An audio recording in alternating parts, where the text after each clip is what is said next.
milices renvoyées, d'autres consignes qui ressemblent plutôt à un assaut militaire sont données à la branche armée, la rébellion des forces nouvelles.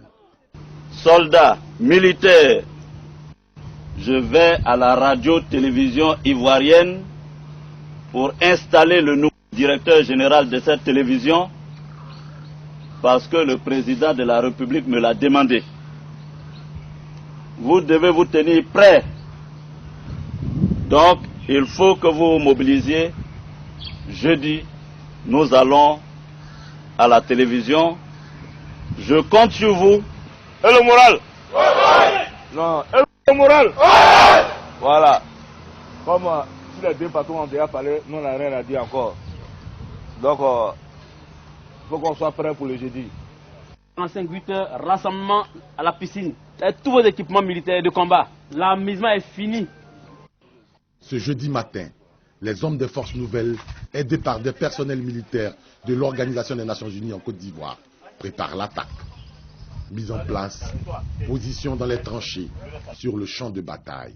Les casques bleus aux côtés d'une rébellion contre des forces régulières. Le spectacle est surréaliste.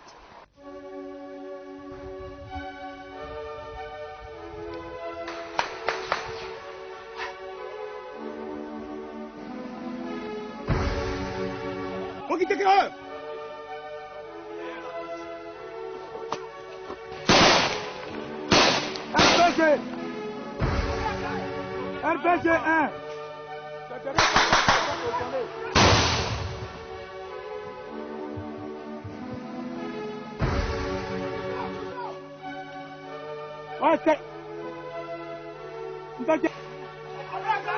RPG 1.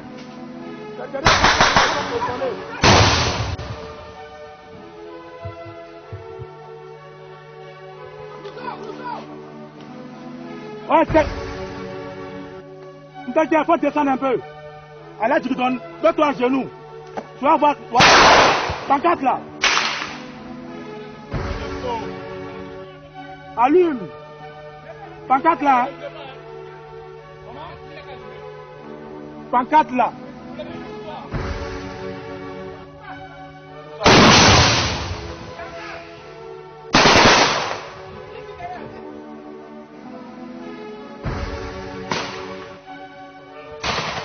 Aïe.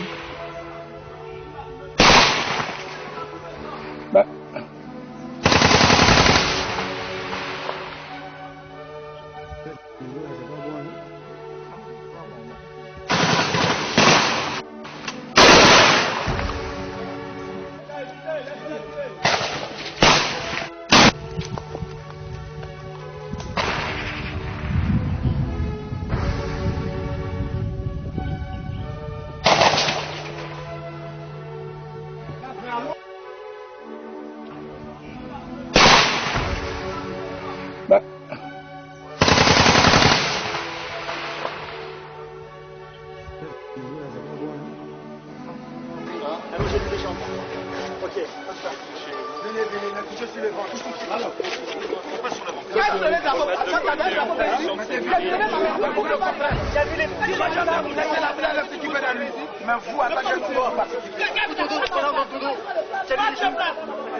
Dans la ville d'Abidjan, les soldats FAFN, près de 1700, venus en Basse-Côte pour sécuriser le deuxième tour du scrutin électoral, ne sont pas tous retournés à Bouaké.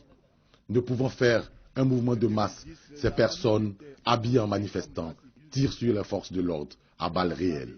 10 d'entre elles sont tuées.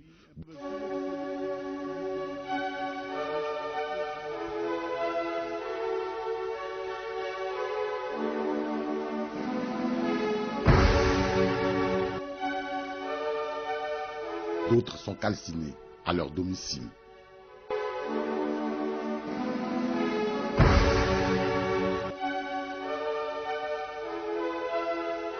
Le porte-parole de l'Organisation des Nations Unies en Côte d'Ivoire, Amadou Touré, qui fait chaque matin le point sur la radio ONUCI, n'en a jamais fait cas.